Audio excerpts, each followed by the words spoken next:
বিরোধী গড়ে সংগঠন মজবুত করতে নতুন মডেল, ভোটের ব্যবধান বাড়ার আশাবাদ দলীয় মহলে।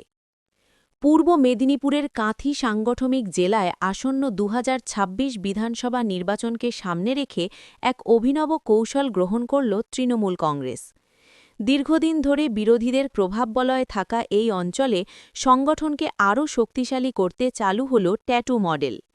এই নতুন পদ্ধতিতে ৪ জন নেতৃত্ব, তরুণ মাইতি, অখিল গিরি, তরুণ জানা এবং উত্তম বারিক একসঙ্গে সাংগঠনিক দায়িত্বে থাকবেন।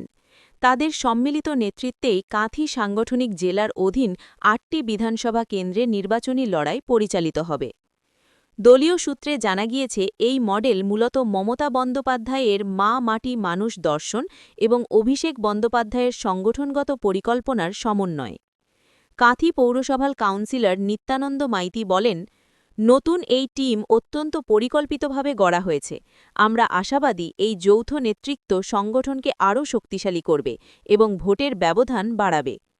রাজনৈতিক মহলের মতে কাঁথির মতো গুরুত্বপূর্ণ অঞ্চলে এই ধরনের যৌথ নেতৃত্ব তৃণমূলের পক্ষে বড় কৌশলগত পদক্ষেপ। এখন দেখার এই ট্যাটু মডেল বাস্তবে কতটা কার্যকর হয়। পূর্ব মেদিনীপুর থেকে অংশুমান পণ্ডার প্রতিবেদন। ট্যাটু TATU এই স্ট্রাকচারে চলবে, আর তার লোগোটা হবে MA, মমতা অভিষেক।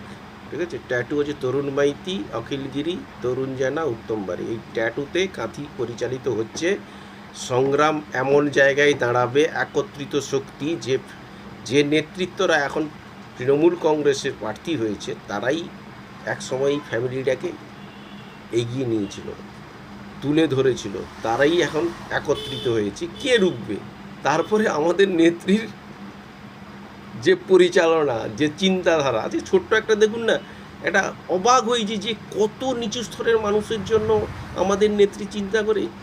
ভূমিহীন কৃষক, রাস্তাধারে যাদের কিচ্ছু নেই, তাদের জন্য চিন্তা করছে। কে ভাবে?